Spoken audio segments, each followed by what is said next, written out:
you talk a lot about the other kind of failure, like a Kodak or the other companies that talk about those kinds of what went wrong there.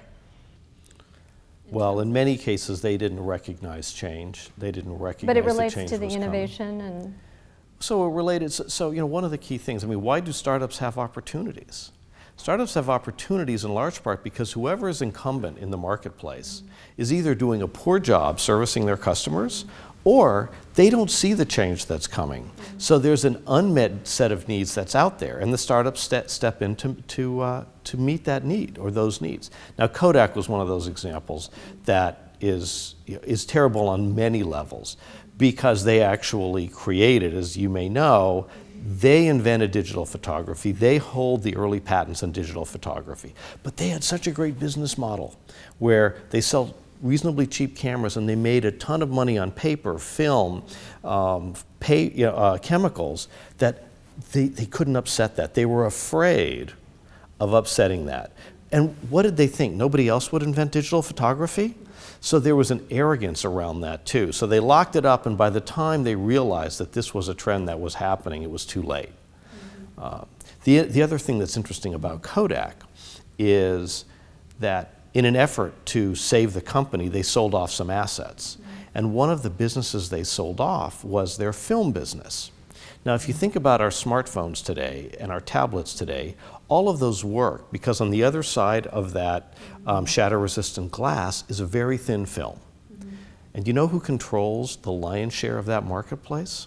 Fuji, Fujifilm.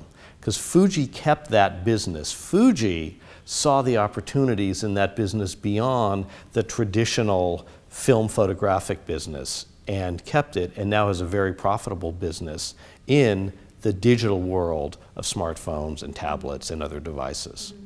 So would Kodak be an example of just failure to truly innovate?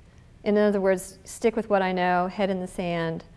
Well, I think that they had the innovation. But they had the innovations. I mean, they actually had them. So I think that they failed on so many levels. They failed to respect failure because ultimately failure happens. Right? And so they failed to respect that their current business model, as successful as it had been for so many years, was about to fail. They didn't recognize it in the right time frame. They didn't rehearse and run those simulations to say, what if we do this? What if we do that? So all of those pre-failure events, they failed at fundamentally. By the time they recognized the failure, it was too late. The writing was already on the wall there. Often it's with a giant. There was Blockbuster and Netflix. Right. So isn't that another example of? It is. It is. Now, you know, what Blockbuster had was this massive installed base. Netflix didn't. Netflix actually was really well positioned. I mean, there are some times as a company, your infrastructure just locks you in to a certain strategy. And then what you need to do is you need to figure out how to fundamentally remake yourself. It's kind of interesting. Some companies that you don't think of as being innovative are oftentimes ones that have remade themselves. Think of IBM. They started out as a typewriter company, then a computer company.